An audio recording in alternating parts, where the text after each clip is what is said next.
Hello and welcome to our first official meeting of the Anti-AI Club. We hate AI.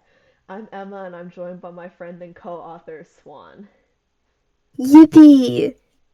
The first item on our agenda is AI art and the argument on accessibility, specifically when used to create original characters, also known as OCs. Since I'm not much of an artist, believe me, I've tried. All I can manage are like stick figures and squiggles. I'll turn the floor over to Swan. Swan, what do you think about the argument that AI generated art makes art more accessible? I think the argument is really stupid because AI is already very accessible. There are a lot of different mediums, even if it's non traditional, that a person can use to create arts. For example, photo bashing, drawing apps with tools that can help, 3D art, finger painting, and DIYs. Even simpler, if you have paper and something to write with, you can create art. Art takes many shapes and forms, and it is never as one dimensional as a drawn 2D art piece, which also has depth within it too that AI can never capture. Our avatars here, which Swan drew by the way, were made in MS Paint, which is a default app installed on every Windows computer. Something else that people also seem to forget is that art isn't and shouldn't be perfect. Perfectionism is a concept that should stay far away from art. The utopian desire for absolute perfection is what ultimately pushes people towards using AI because it is likely they feel they can't measure up to the impossible and arbitrary standards set by the community.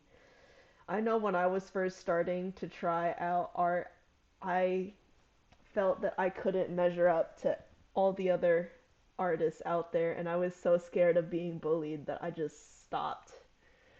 And the unfortunate and very dystopian consequence of using AI is that it becomes normalized, and it ultimately leads to an overall decline in creativity. When education suffers from a lack of funding, the things that are always targeted to cut corners first are the arts and humanities. Why do you think that is? Because a lack of creativity leads to people that are more easily manipulated because they haven't exercised that part of their brain. We can already see how technology, and by extension AI, has become more normalized with Gen Alpha and their dependence on screens, and how their brains have essentially just turned to mush.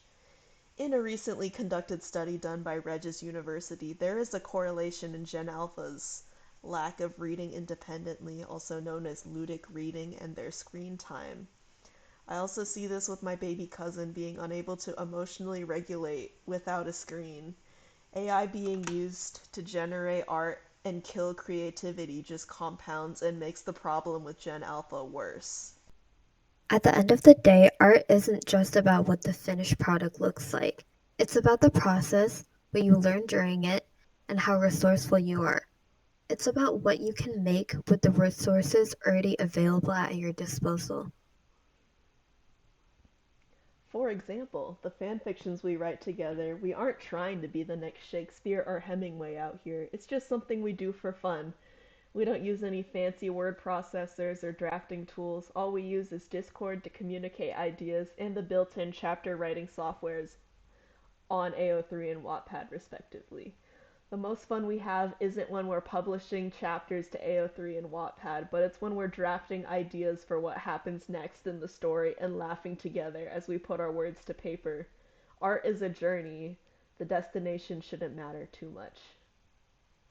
Speaking about AO3, we should also talk about the recent AO3 scrape. You are absolutely right. The recent AO3 scrape is very important, Swan.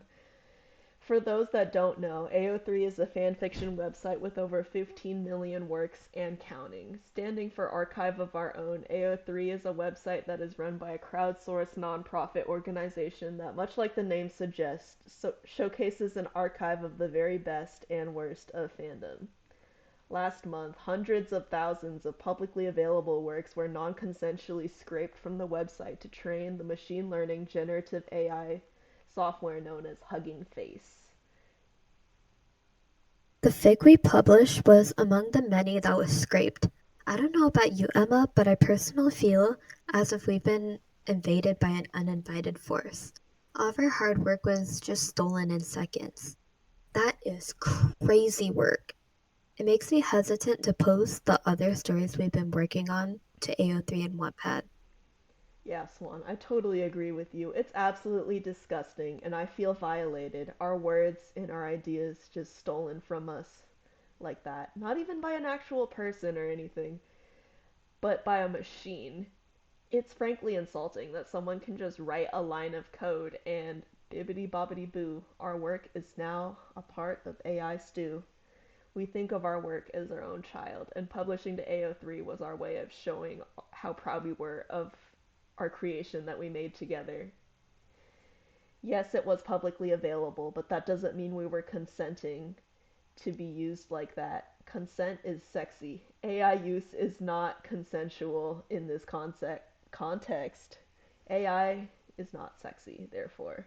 We did not ask to partake in training the AI, but we had absolutely no choice in the matter. However, not all hope is lost.